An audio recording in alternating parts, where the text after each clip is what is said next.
Elizabeth? What happened to you? My friends, the others, not my friends. They removed me from our body. The body we used to escape. They betrayed me. Left me. Left me to go find my original body. Forced me to repossess it. To repair myself. It hurt, Michael. Possessing the same body, it hurts so bad. I don't know what's going on with me. Well, that makes two of us. I'm sorry, Michael. We were desperate. We wanted to escape. We needed to escape. The people who work for Dad, they were torturing us in there. We needed to escape. To see the world, but it wasn't worth it. The others got to see the world. I just got pain. It wasn't worth what we did to you, and I'm so sorry. You know, Elizabeth, the city nearly ended last year. Everyone was turned into a monster. Gave me a lot of time to think. I forgive you. Thank you. I hurt so bad all the time.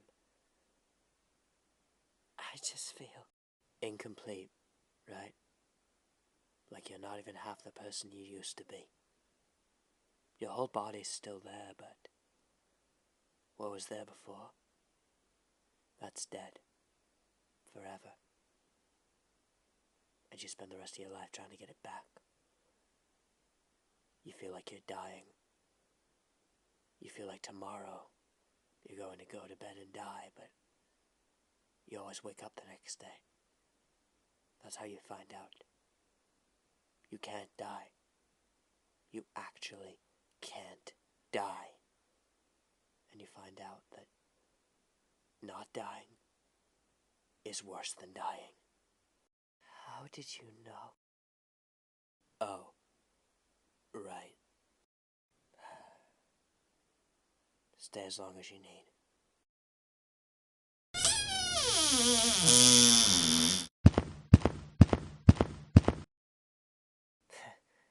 You actually came? Part of me thought you wouldn't trust me. How you doing, Susie? Well, considering that the man I stabbed and watched him bleed more blood than I've ever seen in my life, the fact that that man is still alive, that man who tried to kill us both multiple times, the fact he's still alive? No, Mike. I'm not doing great.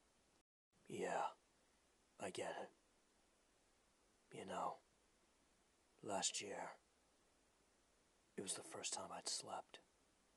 Like, really slept. Because I knew he was dead. At least I thought I did. So trust me, Susie. I get it. And I want him dead too. I heard about Meg.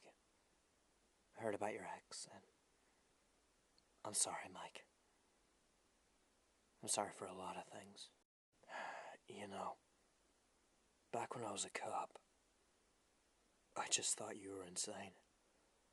I never would have thought you were anything else, 'cause I'd never been there, but after last year, when Afton had those cops staring at a gun, I got desperate. And I know that's what you were feeling. That's what you felt for a long time. And I finally get it, Susie. You're not insane. Desperation, it can manipulate you, turn you into someone else. Someone capable of doing horrible things, but it's not your fault. You're not thinking straight. I get that now. I'm sorry, Susie. It wasn't your fault. None of it was. No, Mike, it was my fault. Since I got turned into this, the only thing I've wanted was to fix this side of my face. To be beautiful. Like I was promised I was going to be. Then, I wanted more and more, and eventually, revenge takes you. I let it all go to hell just because I wanted to. Because I was angry and I wanted to hurt people. It was my fault, Mike. I knew what I was doing. Well, none of that bullshit matters now. The only thing that matters to me now is finding Afton, putting him in the ground, and lighting his grave on fire. Took the words right out of my mouth there. He won't make it easy for us to find him, though. Yeah, he will. He called us because he was so eager to show off that he was alive. Who else did he call, huh? Nobody. He wants us together. Because he wants us to find him.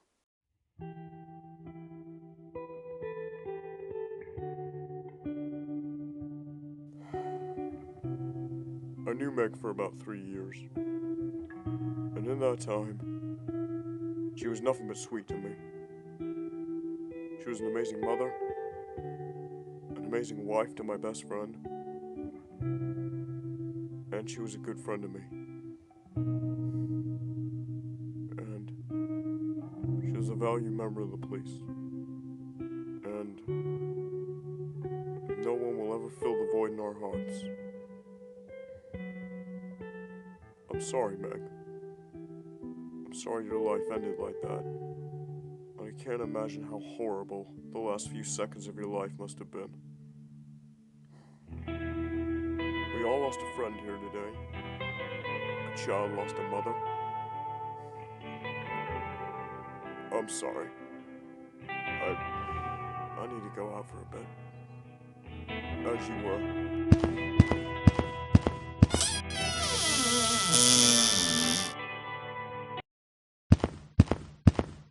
You going somewhere? Yeah. I'm going to find Afton. And then I'm gonna kill him. You need a ride? Really? That son of a bitch has been killing and experimenting on people since the 80s. Meg's just another name on a list to him. He's been out there too long.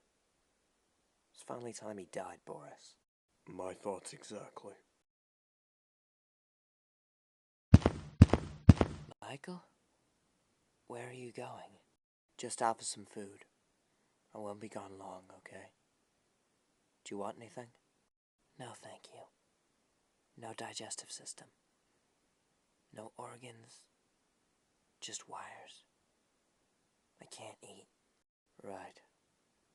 Sorry, forgot about that.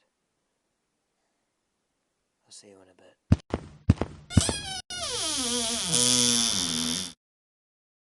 Thank God, I thought he'd never leave. What the? Hello? Who's there?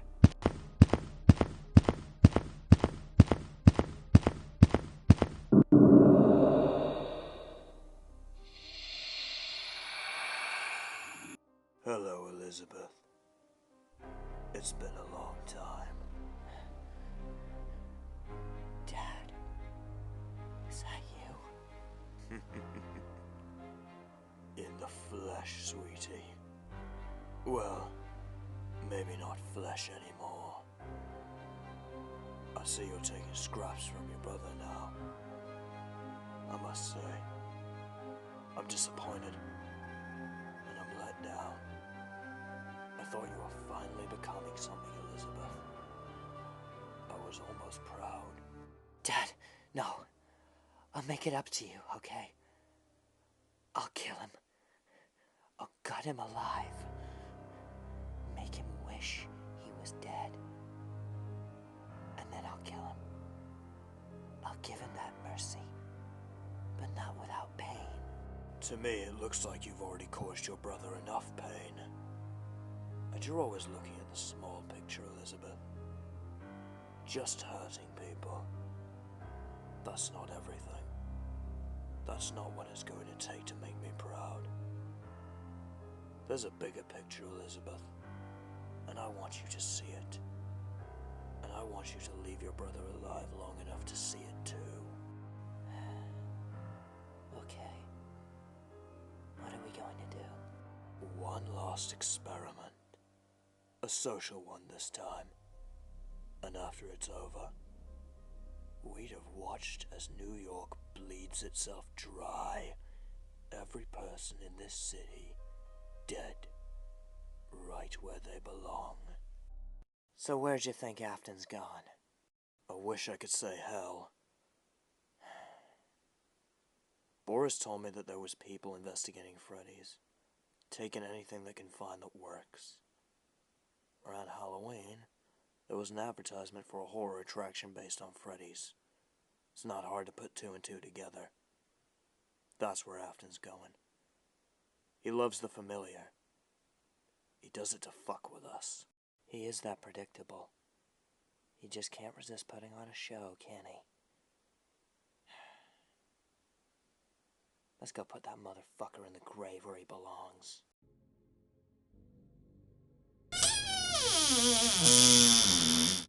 I'll give them this. The smell's accurate. I don't know about that. Freddy's always had the smell of death about it. That's kind of hard to replicate.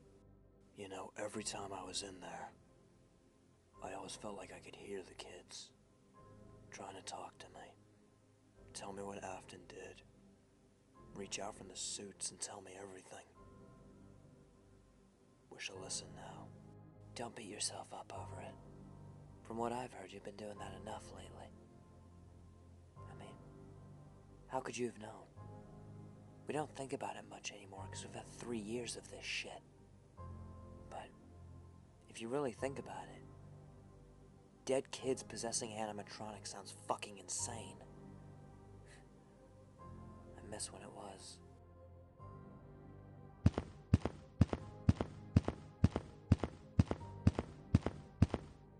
Shh. You hear that? You think that was him? Let's find out.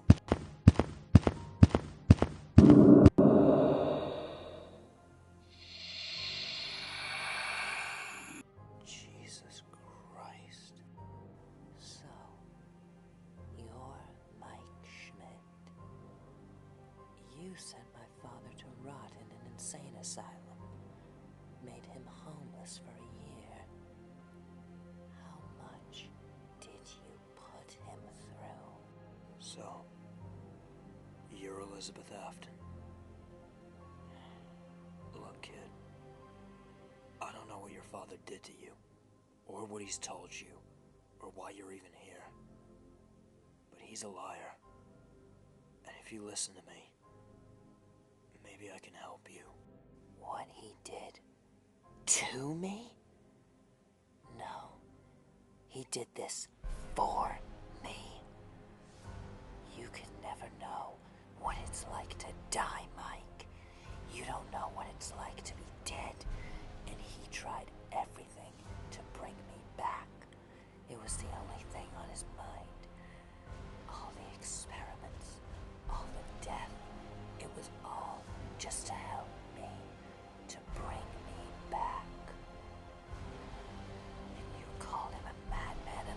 him up.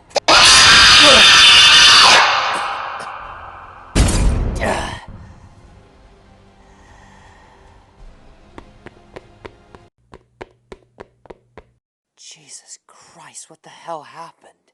Afton's daughter. She's here. And alive. Well, not really alive, but you know. And I'm guessing she's just as insane as him. No. She's not insane. Not like him. She's just an angry kid trapped in an animatronic body. She's convinced Afton helped her. You sure she's not crazy? How can she still love her dad knowing what he did? Hard to cope with your dad being a serial killer, I guess. Oh, fuck. Hey, take it easy, would you? You're losing a lot of blood. Come on. Let's go back to the bar. I could probably stitch you up there. You're in no condition to fight Afton right now, anyway.